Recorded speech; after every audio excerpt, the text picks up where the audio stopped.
Chapter 11 is about gathering information and supporting materials.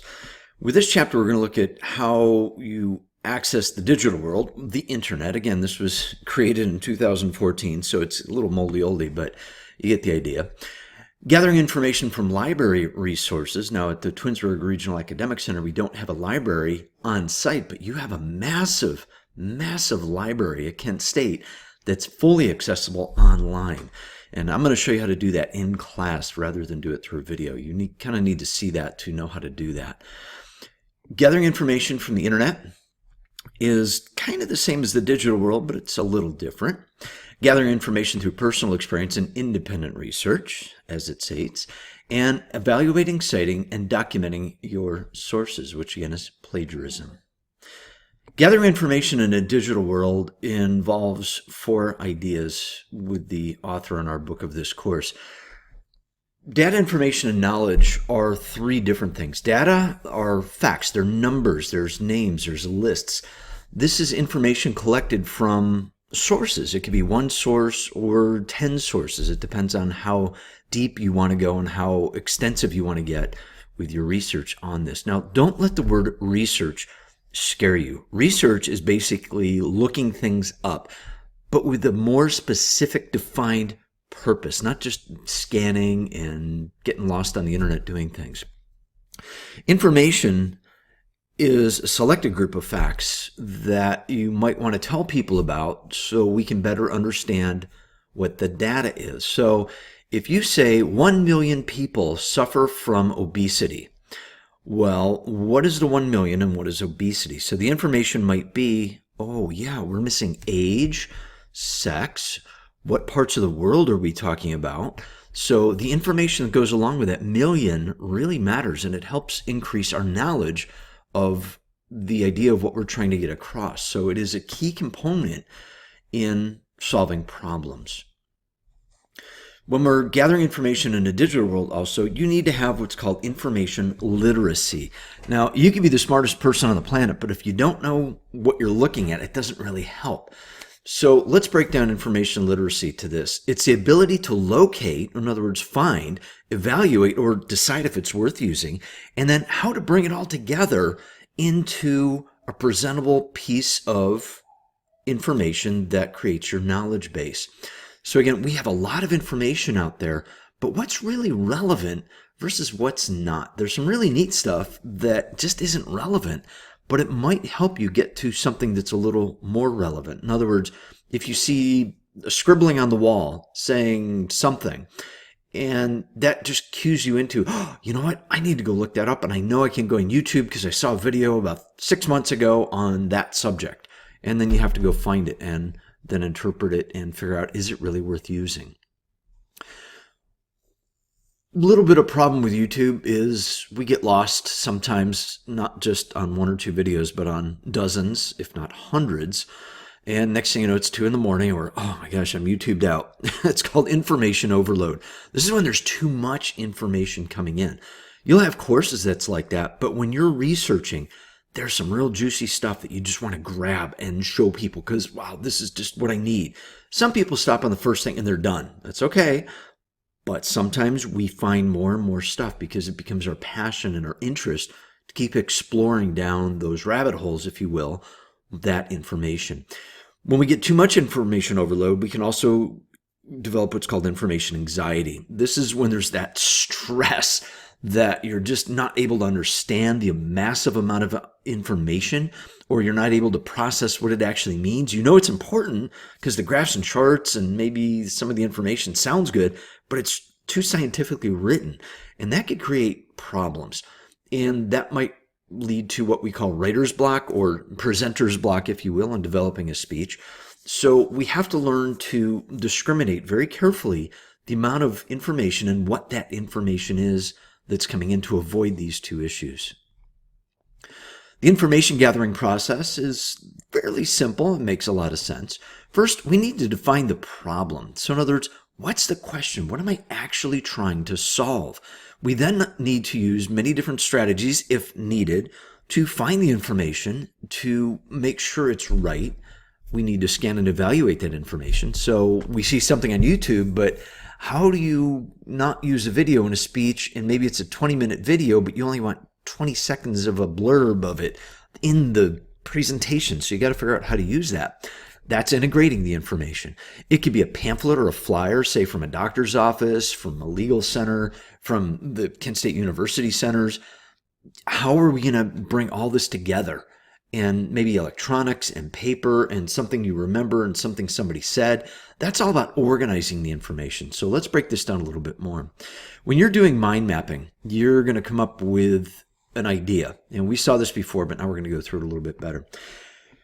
The question is, I want to learn more about college students and healthcare. That's a great way to start if you're not really sure what it is. Well, what's involved in that? There's health maintenance, which includes checkups and vaccinations. There's health information, which, well, these are the sources we get it from. And from there, it goes out further, and it can go further and further and further again. And then health problems. And within these areas, these are all things that college students and healthcare go together. So we have maintenance, or how to take care of ourselves, health information of how do we learn more, and actual health problems. So it may actually be stress that you're interested in, but you weren't sure of that, but you knew it was something about college students and healthcare. Well, stress and healthcare don't always go hand in hand. And there's, of course, a whole lot of other things. Flus and colds. Believe it or not, in the summer, a lot of people get a cold because they're in air conditioning too long and not getting outside. So maybe you want to find out how to avoid colds in the summer. How do students, college students, avoid that? Good question. So then you go find all that information out. This is just defining out what we just talked about.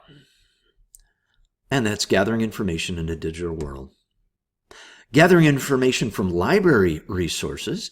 Now, this actually requires you to physically walk or drive somewhere and or get online to the Kent State University Library. And again, I'm going to show you how to do this in class. And I got to walk you through it. I'm not going to do a video on this. I want you to see it live time. Reference librarians are your best friend at the library. Let me tell you right now, if you go down to the Kent State Library and you walk in there, go to the reference desk, they will know that you need help. And they'll go, how can I help you today? What are you looking for? Maybe not quite in the exact words, quite not the same accent, but you tell them, this is what I'm looking for. And they'll go clickety-click on their keyboard. They'll show you the screen. Is this what you're looking for? And you'll be, that's amazing. How'd you do that? Well, because they do that all day long. They're trained for this stuff. So don't be afraid of librarians. They are your best friend when it comes to research. You can also use books, articles, and periodicals, which are newspapers. There's printed sources. They're not really magazines or newspapers. They're just professional outputs that some of these things have.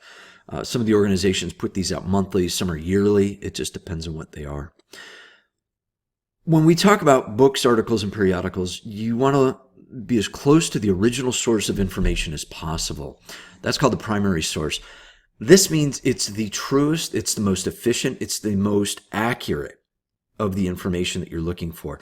When you start getting into secondary sources, in other words, a quote of a quote of a quote of a quote, it might be watered down a little bit. And then we get into that area which everybody loves to call it fake news because it's not as accurate as the original.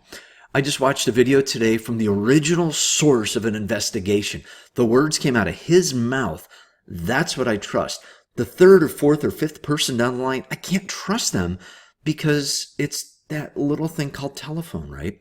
If I tell you something and you go tell somebody else and they tell somebody else and they tell somebody else and they tell somebody else and so on and so on and so on, and then they tell me, I'm like, well, what in the world? I didn't say that. Because that's what happens with this stuff. So be as close to the original source as you can when you're finding this information out. And we'll talk about Wikipedia in just a little bit too, so I can show you the difference on that. Books, articles, and periodicals, again, when you're quoting them, say things like this. This study suggests. Don't say this study proves. Well, it may prove, but it may not prove. That puts you on the spot. That can test your credibility. Because for every study that says yes, another study says no. And a good example of this that we all should know about is climate change, right? The big thing is, climate change, it's accurate. Others are saying it's not. It's just about carbon credits and money. Okay, well, which one's right, which one's wrong? That depends on your view, your perception, and the reality. Well, until you see the accurate report, the original report, and the original scientific studies that went into that report, either side of the story, you only believe what you think you know. Say things like, this study implies that, instead of this study definitely shows. Well, if there's a study that says texting and driving will kill people, yeah, there's probably some studies that show that. But this study implies that if you text and drive, your chances are more likely to get into an accident. Okay, that's a little more honest than saying, if you text and drive, you will die. Chances are likely that you might get hurt or that somebody else gets hurt. So be careful how you present these things. This study provides some indication that works better than this study provides evidence that this causes that. Okay, well, I can tell you right now, cigarette smoking definitely causes people to smell like they've been smoking cigarettes. Okay, well, if my point is cigarette smoking is linked to cancer, I have to quote a study. Some studies will show you that there are people living over 100 years old on this planet that smoke a pack of cigarettes a day. Yeah, and how many are those? One or two? Maybe. But it only implies, or it indicates, or it suggests are the right ways for you to go about these things. Electronic databases. You may not think of these, but you're going to learn about these. Again, I'm going to show you these when in class, when I show you the Kent State library system. We'll go through these. Academic Search Complete is a biggie. LexisNexis, if you're getting into law, is a big one that you're going to use. And some of the other ones are in the list. I'm not going to go through these. I've used LexisNexis because of law background too with my higher education degrees. If you have a database, it's just basically a library online with information waiting for you to enter and check it out. Some places are free, some cost money. Be careful of this. This is why I need to show you the Kent State library system, because as a Kent State University student, you're entitled to a lot of free things that you didn't even know existed that are going to help you out, and not only in academics, but in your job and in your life. Surveys and statistics as evidence are pretty good, but there's some warnings on these. When you're using statistics, round them off. If you're using a number such as 6,781,352.5, all right, you don't have to be into math to round these off. Drop the 0.5, just round the numbers. Now, here's a problem with that. In the news, a lot of times in the morning, you'll hear 750,000 people were out without power this morning from a tornado that hit. By the end of the evening, 1 million people were without power and were suffering drastically from, wait a minute, what? Is it a new number or is it an accurate number? So be careful about stats. Round them to the closer numbers, or say about or between. Don't say exactly. Now, if the number is exactly something, because it's a smaller number, say 1,234 people, then that's probably a little better. But when we start getting into millions, billions, trillions, quintillions, whatever the big numbers are, don't worry about it. Round it off, okay? Don't be crazy about that. Surveys. My biggest problem with surveys is how trustworthy are they? Was it from a big enough sample? I've seen surveys from one person. Geez, 100% of the people say the sky is up. But what about the other few billion people on the planet? They might answer the same, but is it a big enough source? Who was included in the survey? If I ask my participants of the survey, so what kind of car do you buy? And the answer is, I don't drive. Who am I asking? 5-year-olds. Okay, interesting. Well, that's probably not the best survey. Well, who conducted that? Might be 6-year-olds. So we don't know. You got to find out who did the survey. Was it bias? When was it done? What was the survey even on? Was it on the same subject or was it on something completely different? Be careful. Please be careful with surveys, because you and I can put together the simplest of surveys that can say exactly what we want the outcome to be by just tweaking the words and the questions just right. And 100% of the respondents will answer the way we want them to. I don't trust surveys because I just don't know who's actually doing them. Now, if I do know who's doing them, that's one thing, but I still don't trust them because I was in the radio industry, and the survey says that 100% of all the surveys are prone to human error. That's why they say that plus or minus 3% within the margins of error. Now, there are some survey companies that are amazing. It's magic. I don't know how they do it, but it comes out perfect. I've studied this stuff on a really high end.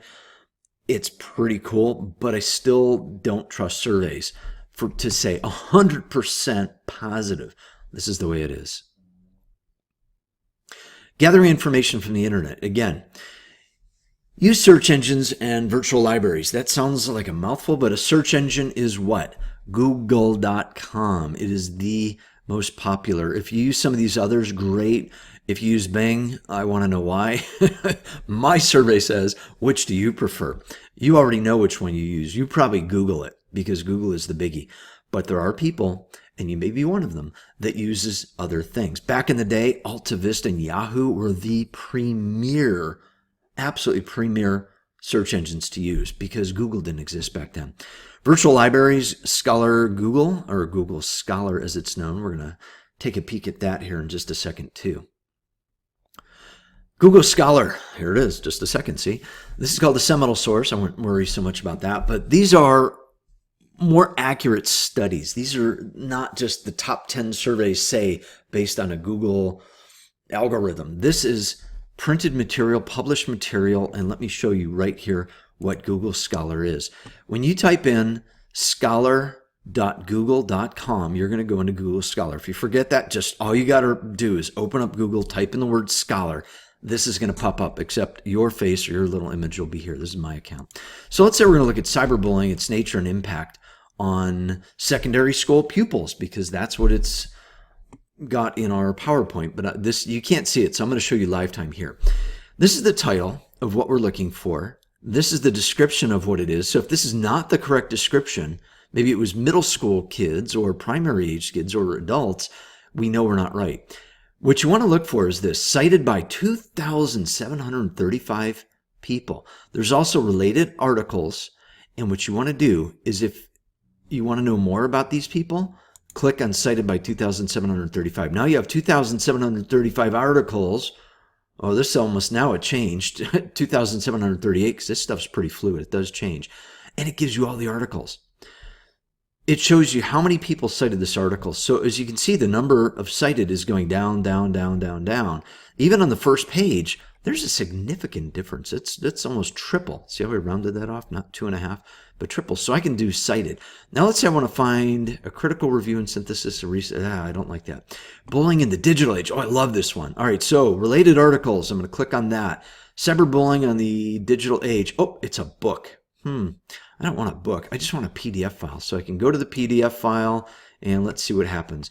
Wow, here it is. So it has the abstract, the methods, the results, and the conclusion. All right here. It's a quick synopsis.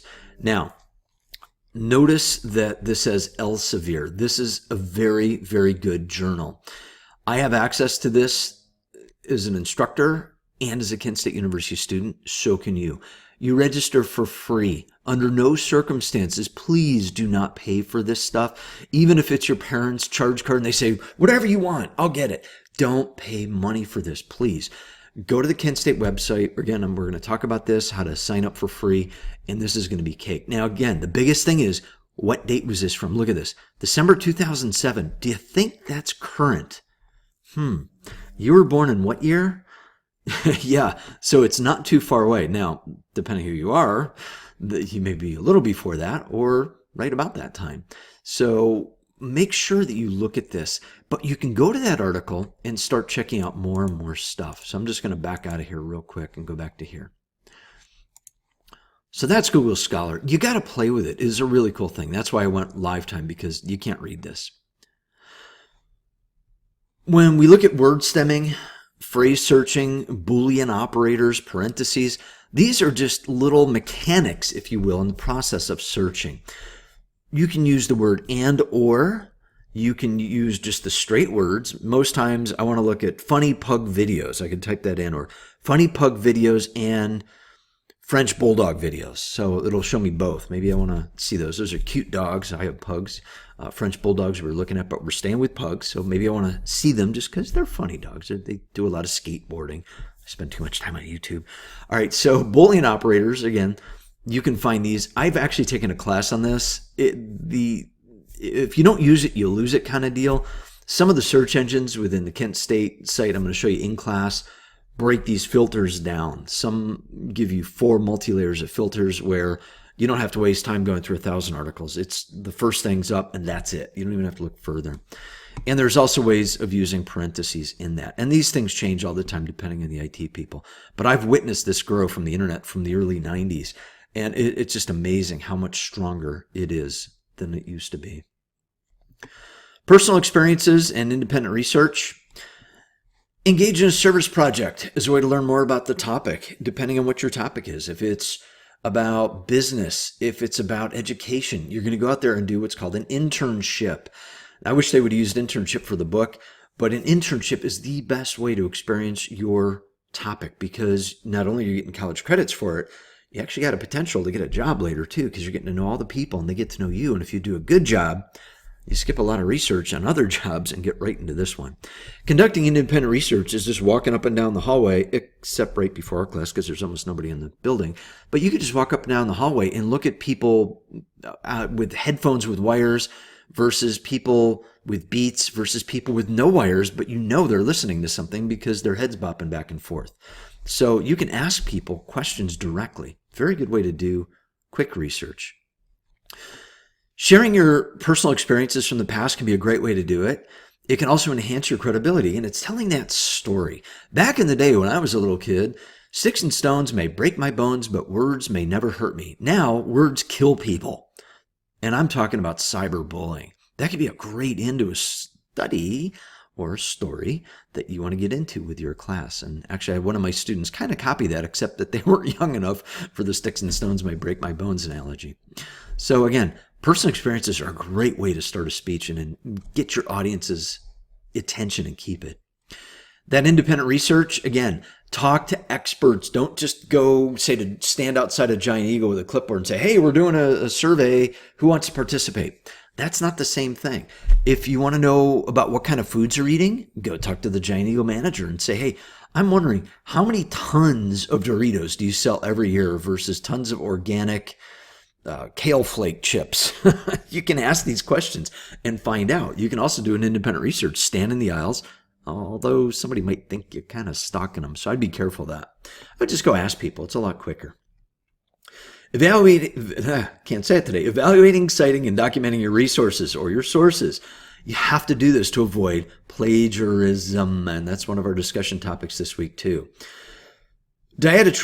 Triangulation is something where the author likes to say you got to practice the technique to enhance your credibility by verifying and conforming the results or insights from one source of information with other types that are of the same breed, if you will. So I want to go online, I want to find something, and then I want to go to another website to find it, and even to another. So that could be 3 layers. That really helps out. The biggest thing to do is evaluate the source of information. So is the source current? When we saw that cyberbullying article, it was 2007, not really current. The impact was kind of the same, but was Facebook invented in 2007? There was MySpace. Facebook, I really can't recall when it was. How about Twitter? I don't think Twitter was around yet. So Twitter fights are pretty common these days, right? I think that drives the media circus. Does the source draw appropriate conclusions? Is it biased? Is it one-sided?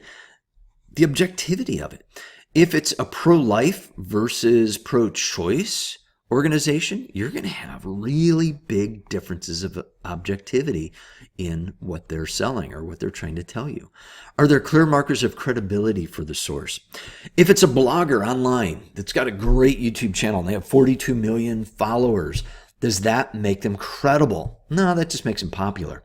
But they might be credible. It just depends. So use 2 other sources to find out if what they're selling you or what they're telling you is accurate or not.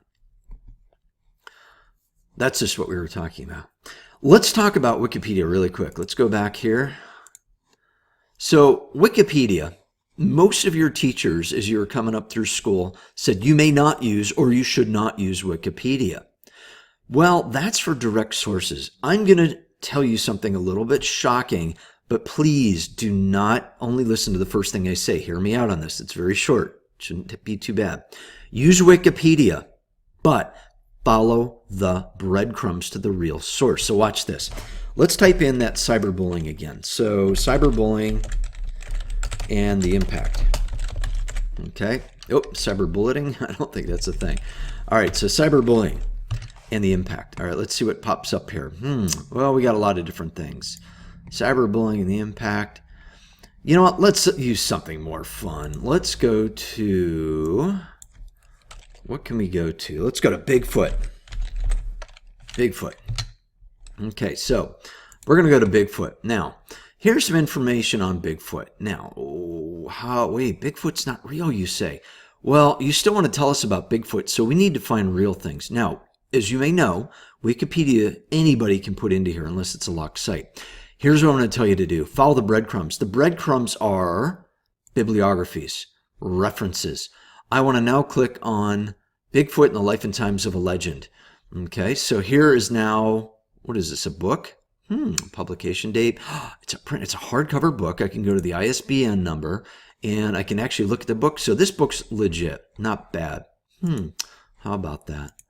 So follow the references on that. Now, just for fun, let's go back and let's look at that cyberbullying again. Cyberbullying on Twitter. Okay, so something a little more accurate. And Donald Trump on social media. Let's go to the first one. Now, it doesn't matter what you think of him, but he uses Twitter. Okay, let's find out who's putting in here. Let's find an accurate source to see what's up. So go through here. Now, CNN, they hate Trump. Let's see, is there a Fox in here? Because they love Trump. And then let's find somebody fact-checking. New York Times. Well, New York Times is here or there, but we can check on this. So we can look at the fact-checking of Trump for the first 100 days. And here's a New York Times article. So now you're not quoting Wikipedia, but you can quote the New York Times and fact-checking Twitter. So now you have the author, you have the date, and if you're not sure that this is accurate, you can actually go to the New York Times website and verify it. So again, use Wikipedia, but not Wikipedia. Follow the references out of Wikipedia, please. So don't misquote me on that. Use Wikipedia's references, but then still prove, are those credible and legitimate sources? Avoiding plagiarism. 3 places where you need to cite and document your sources, no matter where it came from. The reference list. Okay, this is at the end of your APA or MLA paper or citations. Now, in a presentation with a PowerPoint, usually I put these just like they're in here. I do a reference page. I cover my bases. I put them everywhere because I'm not going to ever get accused of plagiarism. Okay, if you've taken a class on this stuff, it's scary what can happen to you. Not only can you fail the paper or the presentation, you can fail the class, you can get kicked out of college. In your professional life, you can get sued. You can actually, if you're a PhD, you can have your PhD taken away and you still owe $500,000 to your student loan. Plagiarism is bad. Do not do it. If you get caught, and you most likely will in today's digital age, it is bad. So don't do it. Cite the sources. Learn how to do APA or MLA. It really doesn't matter which one. Go with whatever the teacher tells you, and it's going to work out fine. Again, I'll show you Purdue OWL online too in class. APA references, there's ways of citation. We're not going to go through that here because it's a very lengthy process. You can buy the book. I believe the book is $25. You can probably find it used for a couple bucks. I think we're on the 6th or 7th edition. I have the 6th edition, but I use online resources for producing my references. So I don't even use a book anymore. I just copy, paste, and fill in the blanks. Website citations are good. Documenting interviews are really good. On a phone call is really good. You gotta just cite it. If you just talk to somebody in the hallway, get their name, note the date, and that's all there was. You don't have to say where it was. You could just say in the halls of somewhere in the history of a library, but usually you want to say, hey, I was at the Kent State University Library at the reference desk, and this person next to me whose name was James Smith told me that cyberbullying is a real thing because he suffered from it, and then we had a half-hour conversation over coffee, blah, blah, blah. So make sure you cite where and when you got it from. In your outline, you also need to put in references as you're doing your outline. Don't just say private interview. Say where you got it from. Put the person's name. If it's from a newspaper, a website, the journals, wherever it is, put it in the outline, the same as you would in a paper. In your oral delivery, you need to say the author or the source and the name of the publication. So you could say in the Journal of American Psychology, cyberbullying impacts 12, 13, and 14-year-olds more than any other group. And this was in their October 2018 issue. Done. Pretty simple. You don't always have to get it right. There's not a rule that says you have to do it this way. It's called a rule of thumb. In other words, get the information in some way, shape, or form, and it's good. 2 key words I want you to remember. According to. Okay? According to. 2 words. According to so-and-so in this publication said this on this date. Pretty simple. According to the information provided by so-and-so and so-and-so, produced on so-and-so and such a date, according to. Big helpful hints. Don't feel bad that you're saying it over and over and everybody else is. It's just the way of getting through it. It is an okay, good thing to use. Proper oral citations, again, they give you some ideas. So if you're not quite sure how to do it, go and look at this page. This is page 42 of the PowerPoint presentation for Child Chapter 11. It's on Blackboard also. So make sure you evaluate your sources of information and avoid plagiarism. Biggest thing is, remember this. Give yourself time to research whatever it is that you're researching. You might think, oh, I can find this in 2 seconds. Yeah, okay, you got to get your computer on. There's about 20 to 30 seconds, unless you have a flash drive like I do. But if my power is completely off, it takes, a minute and a half for it to fire up and get through all my code processing and all my antivirus software and get my OneDrive up and my Google Drive and wow, let's see, where was I? Okay, and then I have to open up Chrome and Chrome opens up and then I have to, my home page is that, I have to close that.